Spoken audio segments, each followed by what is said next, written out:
What's going on? You're in the Beat Sessions. I'm your host, Mitchell Weary. We're looking at the brand new project from Du Blonde entitled Homecoming, which she released on April 2nd. This is the third record for Beth Jean Houghton under this moniker. She started this project back in 2014, followed up with her debut album a year later, and then really made a splash in 2019 with her sophomore record, Lung Bread for Daddy, which had a ton of amazing hooks, lots of heavy, fuzzy riffs, and was a very personal record, a lot about her battle with mental illness and relationships.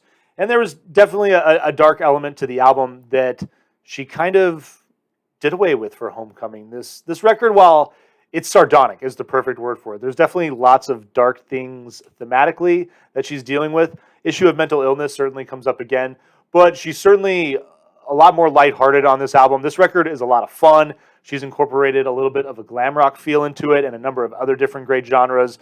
So I'm really impressed. This is just a bang out 10-song, 25-minute experience, and I think you're all going to be pleased with this thing from start to finish. Pull the Plug is the opening track.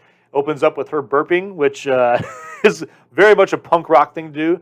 Serj Tankian likes to do that. I believe Serj Tankian opened up his new EP with a burp. So, right off the bat, you can tell that she's having fun. Cool song. It really sounds like Garbage meets the Ramones a little bit as far as the vibe. And you're going to hear the Ramones in pretty much the first four tracks. That influence is very heavy there. Smoking Me Out is probably the most unique track on the record as far as, showing off her abilities as a songwriter and then just showing off how much fun she's having making this album.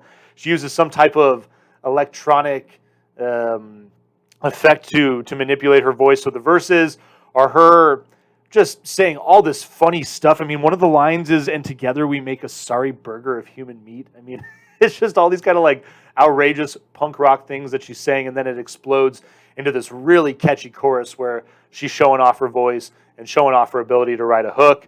I Can't Help You There, featuring the Farting Suffragettes. That's the name of the band that provide just a really excellent backing vocal, really nice harmony for the hook on this song. Really love the feel of. We got a feeling of like the Cars and the Bangles a little bit of that new wave influence on the punk rock scene. Speaking of Garbage, Shirley Manson does make an appearance on the song Medicated.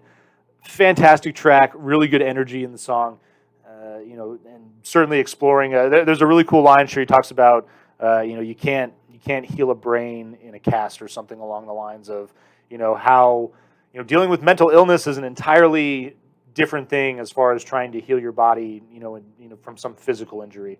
So I really like the way that she continues to address and be honest and open about the issue, but also again treating it with some sardonic humor. I'm one of those people where when things get tough, sometimes it's okay to just crack a joke and laugh a little bit. It's not everybody's style, but I definitely appreciate it. As the album moves towards the back end, I'm glad that we broke up, featuring Ezra Furman. It's someone that she has done some artwork before as well. She's a Renaissance woman, animator, composer, director, but she teams up with Ezra Furman on this track. Total Ramones vibe on it. Love the hook. Really, probably the highlight of the record and my favorite song as we go. And as this album moves towards the back end, All the Way featuring Andy Bell, great track, has this kind of throwback vibe, a little Bowie-esque. Feels like Pat Benatar, especially on Undertaker, the following track. She really sounds like Pat Benatar a lot. But I like the move into classic glam rock from the fast-paced punk rock feel of the first part of the album. And it moves in a nice pace, too. Still fast, 25 minutes, 10 songs. This thing just chugs along.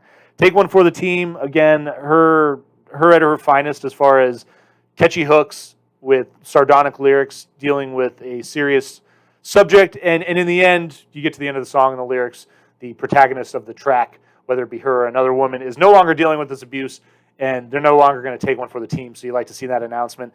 And then Take Me Away is the album closer, which really is very different, vastly different from any other track on this album. It has a doo-wop feel, honestly, and I love what she's doing with the track.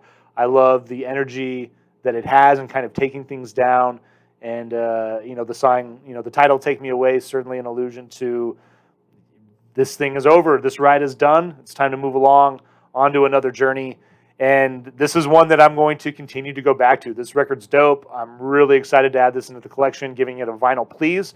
I really hope you find this review helpful, enjoy listening to this album, and like this video. Subscribe to my channel, and we will see you on Sunday nights for the live channel. Thanks for tuning into the Beat Sessions.